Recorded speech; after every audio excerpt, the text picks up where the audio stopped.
welcome to Talk Commerce. I'm Isaac Mori. This week, we'll be talking with Rytis Lauris, the CEO and co-founder of Omnisend.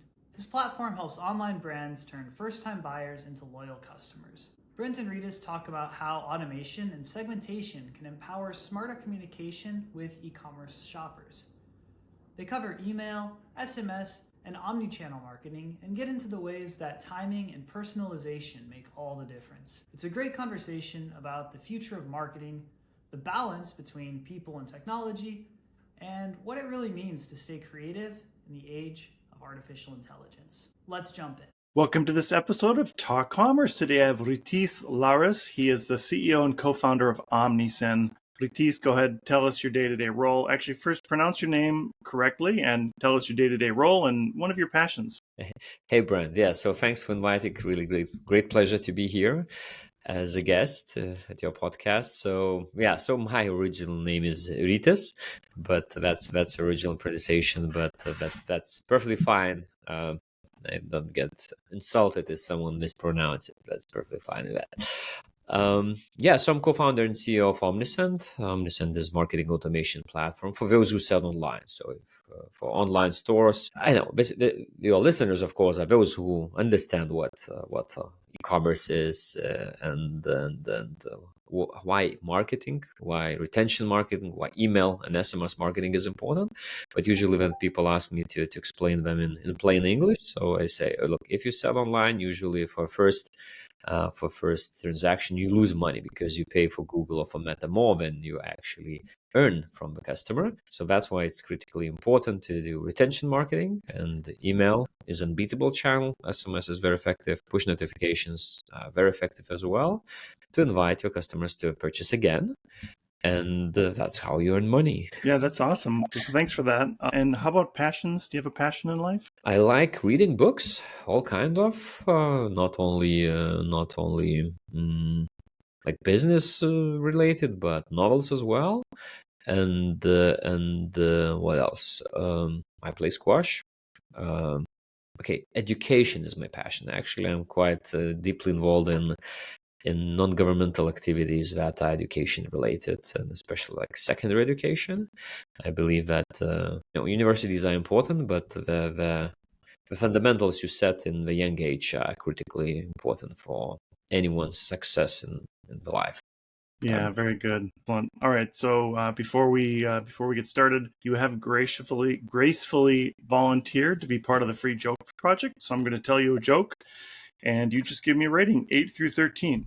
So here we go. I've got a good one for you today. I started saying mucho to my Mexican friends. It means a lot to them. 10. All right, thanks. Somewhere in between. Yeah, maybe that's not right. great, not great, not terrible from my point of view. Yeah. All right. Sorry, Brent, I didn't want to disappoint you. Don't worry. Yeah, no, that's a good score for me. I usually get 7s, and the base is 8. So okay, we're right on. Great. So tell us a little bit about the journey, how you started Omnisend, and sort of what was the motivation to do that? So Omnisend was a spin-off from digital marketing agency. So the motivation was basically while running a digital marketing agency, and it happened already 11 years ago. So not I mean, some time have passed already. So running a digital marketing agency and serving online stores, e-commerce customers, we saw that, okay, there are a couple of things here. First one is that they entire customer journey is happening online. That means that you have way more, your customers leave more traces than other businesses, and you can collect those traces, segment on that, automate based on that, and run a way better marketing for them, way more relevant, way more timely, etc. So that was kind of first assumption that we made. And then back in the days, there were only generic email service providers. There were no specialized for e-commerce. So exactly all around that time, there were more and more players coming to service specific market, e-commerce market. I'm talking about email service providers. We only launched email. And the second was, okay, so serving this specific market, e-commerce, so is there growth potential? So the second assumption we made is that e-commerce will be growing for upcoming many, many years in the quite significant growth at a quite significant rate. So so seems like both assumptions were proved to be right after more than 10 years, 11 years. So so that's why we started Omnisend. That's great.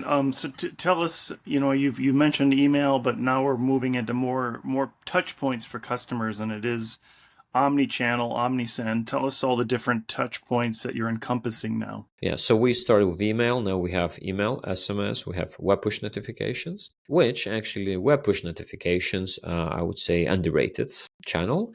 It is really effective. It really works well for those who use, but not that many of our customers use this channel. But for those who use it, it's proved to be very effective. So all combined, we used to serve WhatsApp, Facebook Messenger, Viber, but we discontinued those. WhatsApp seems like more and more customers are willing to use it again because we changed a lot in their policies and their capabilities. I mean, WhatsApp sites. Highly likely that at the beginning of 2026, we will get back to WhatsApp as it's becoming more and more coherent, like marketing channel, not only one-to-one communication channel.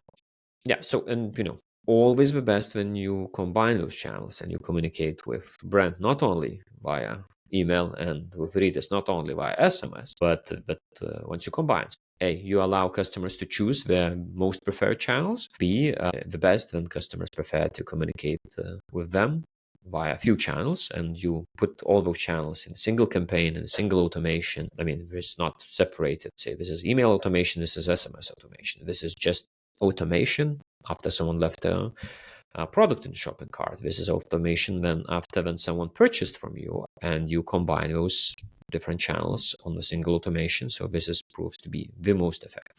Some of the data you shared prior to this, you said that automated messages make up 37% of email orders and only 2% of the sends. Can you explain what that means to the average user? Correct. Yeah, that's correct. So basically that means that, there's way more traffic. That means that there is way more noise coming from trigger-based automated messages. So those are like the most popular are abandoned car reminder, welcome series, browse abandonment, post-purchase emails, segment change, some VIP customers change to maybe at-risk customers, etc. change. So those are triggers. So those triggers trigger a campaign, full automated campaign that you set up once and you don't kind of do on daily basis, on weekly basis, review just time to time. It's very important. Yeah, so that means that you send just like few emails to Brent instead of sending like a bulk campaign and promoting every product you have in stock, instead of just promoting very specific products that for that specific customer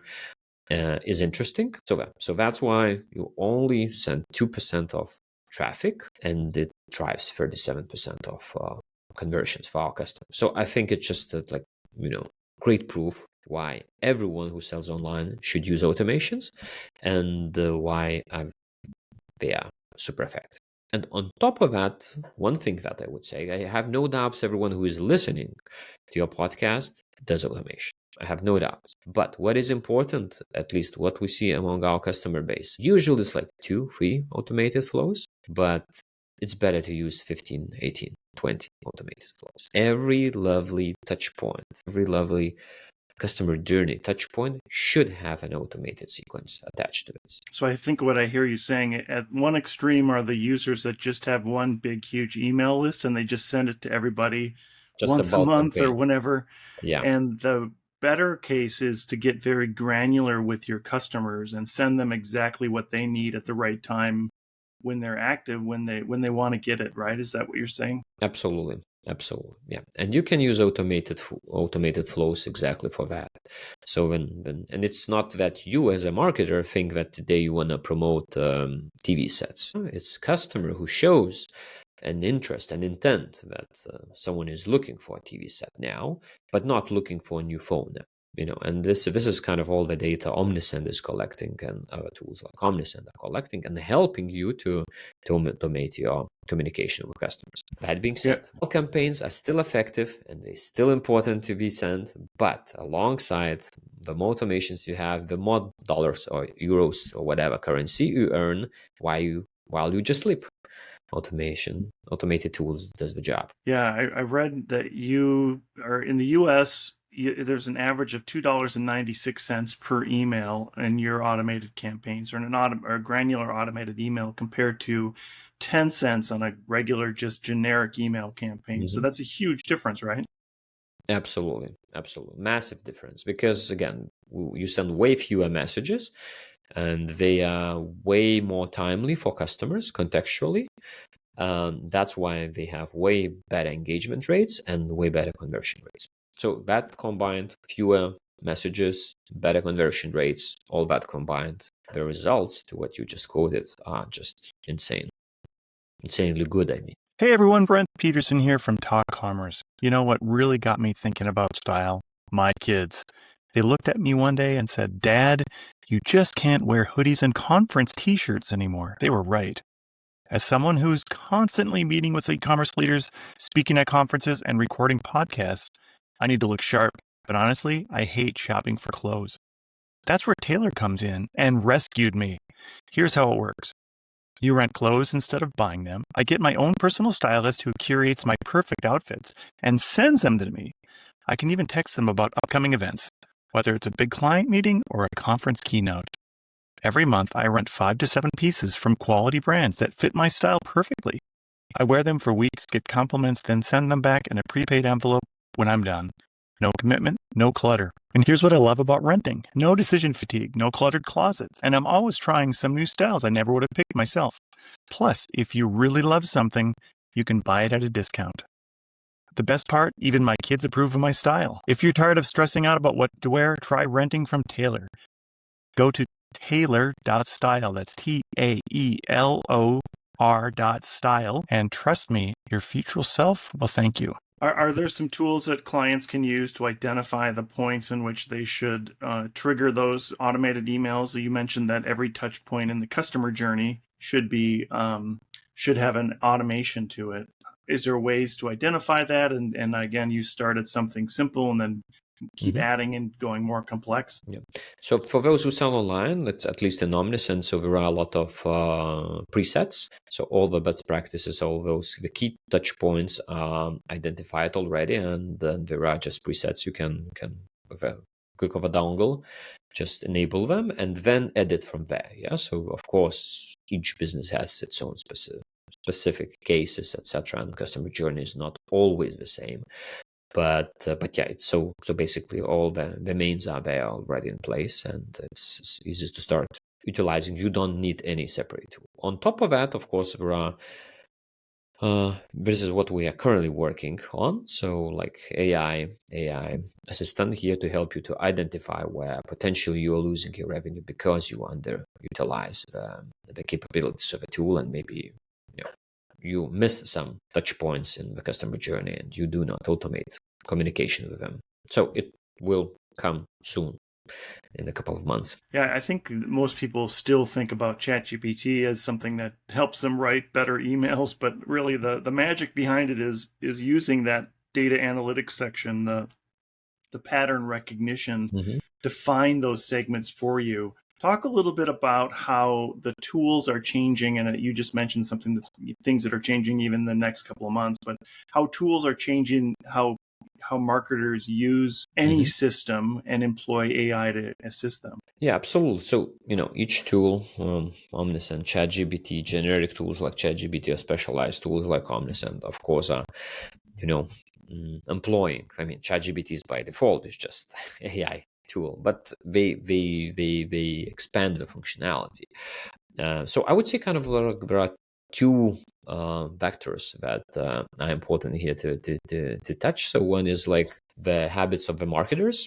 So within the tools, I think that marketers expect more advice what to do next. So we touched that already. So let's say we already have live with forms, let's say, yeah. So if we identify that your form is not the best, we advise you that maybe you would like to do something, yeah. So maybe we have to change, etc. And the second thing is how marketers use is really then to do whatever advice we get is okay. So can you write a copy? You mentioned. So sometimes they use ChatGPT, sometimes they have embedded solutions, native solutions, as like at Omniscient. We have a subject line tester, subject line writer, AI assistant, or copywriter AI assistant in place. So all those capabilities, customers are usually using it. I mean, marketers are using it. So, and it's really great to see that, as well as kind of like transforming some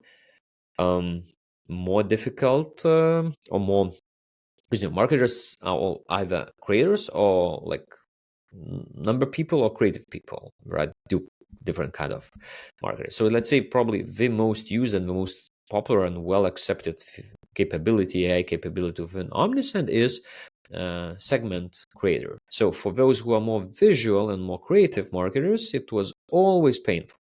This logic, or, and, if, then, etc.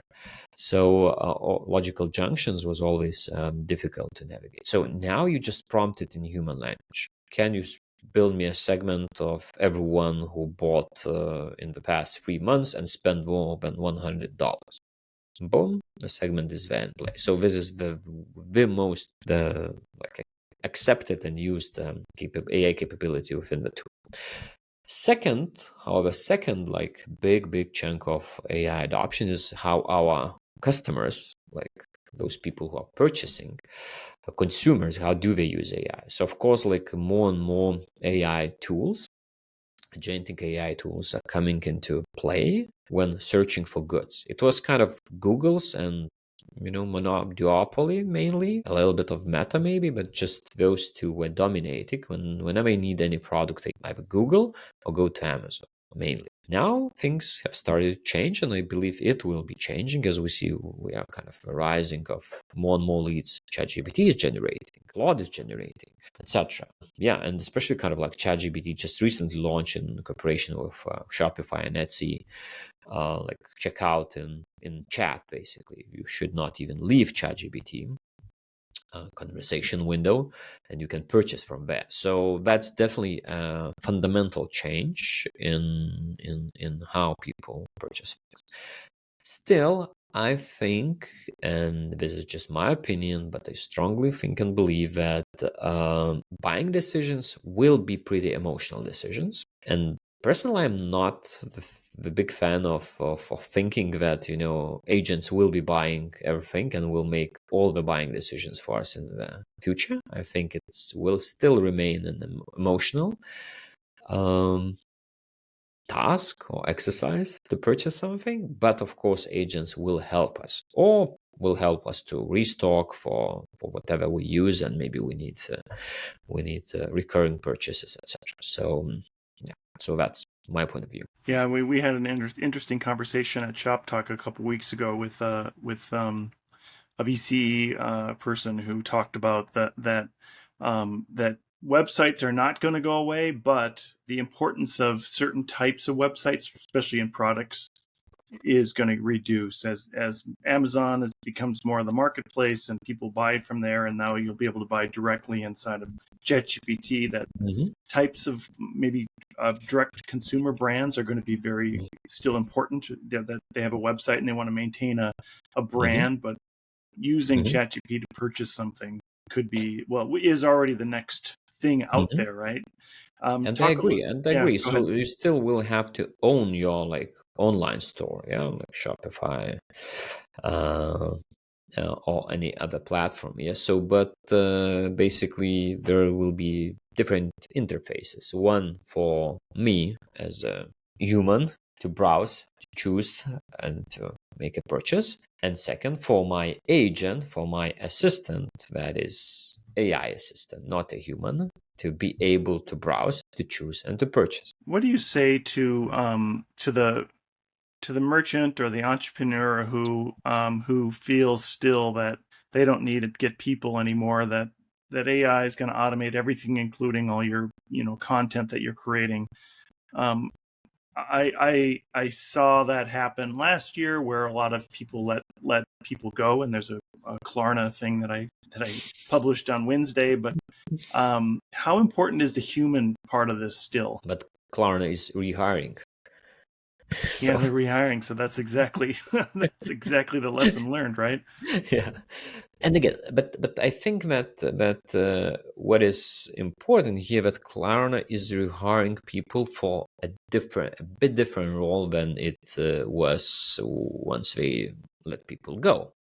So the role has transformed, and that's what we say inside the organization for our colleagues, employees, that AI will definitely take your job as it is today. But and you will have, especially like those who are individual contributors, will have to become managers of AI agents and AI assistants. So I believe that still, I kind of strongly believe in like superiority of humankind, something like this, if that's is political correct to say that way. But look, it's something similar. Like AI for me is equal to invention of a steam machine or to electricity. So the human labor was replaced with machines, but steam like engine, yeah. So but I mean, we still need people and humans in factories. We need more people to produce machines that will produce the products. We can produce more, etc. So I strongly believe that this AI change is something similar, that it's super scary. Maybe we will not be needed, etc. But I believe that we will be needed, because when everybody does marketing with AI and all the copyright is AI, someone has to stand out. And who will stand out? The one that will be different. And if everybody is using ChatGPT cannot create like 100 million unique copyrights. I've read like the one post on LinkedIn like that I liked a lot the other day. So it was something along the lines. I've read like, I'm hiring, I've read whatever 100 resumes in the past couple of days, and I feel like I'm reading a brown text. Why is it brown? Because the brown, you're gonna get brown color if you're gonna mix all the colors you have. So just read, and something is like, it's always brown color. So that's kind of, I think, yeah. So definitely, you have to employ AI, and it's inevitable. You have to do this, and you have to change. So us as human beings have to change how we work. Us as specialists have to change definitely how we work, because the job we do today will not be relevant tomorrow, or maybe after 1 year. But we will still be relevant, and I don't believe that humans will have only free time and no need to work and no need to create value. Yeah, that brown analogy is perfect. You could use another one where it turns everything brown into some foul word that we shouldn't say on the air. But definitely, I think people are recognizing content that's generated by AI, because there's so many phrases that are just borrowed and continuously used over and over again. And that if you don't maintain your own brand voice, you're going to lose out to, you're going to be the same brand as everybody else, right? Exactly. And someone will stand out. Yeah, great point. So we have a few minutes left. As I close out the podcast, I give everybody a chance to do a shameless plug about anything they'd like. What would you like to plug today? So, of course, my own tool, Omnisend. So, if you are not using specialized e-commerce marketing automation tools, so definitely you have to switch to Omnisend just immediately, because you're going to see just the increase of your results immediately. And if you are using the leader in the market, as we are second tool, most popular tool in the e-commerce market, if you're using the leader, so you're just overpaying a lot. So so you're gonna get the same with Omnisend, and we'll save some cash for you. So that's the very reason why you should switch to Omnisend. Great. Yeah. Tell us how they get a hold of you. I'm 42. No, tell us how they get a hold of you. Okay. It's on your age. Yeah. I'm 32, but yeah, how did they get a hold of you? I'm sorry. No, it's okay. Yeah. So omnisend.com, or myself, I prefer LinkedIn. Yeah. So Rytis Lauris on LinkedIn. That's awesome. I'm going to get your first. I'm going to do your first name again. Rytis Lauris. All right. CEO and co-founder of Omnisend. It's been such a great conversation. Thank you so much for being here today. Thank you. Talk Commerce is a production of Content Basis, LLC. For more creative content, go to contentbasis.io.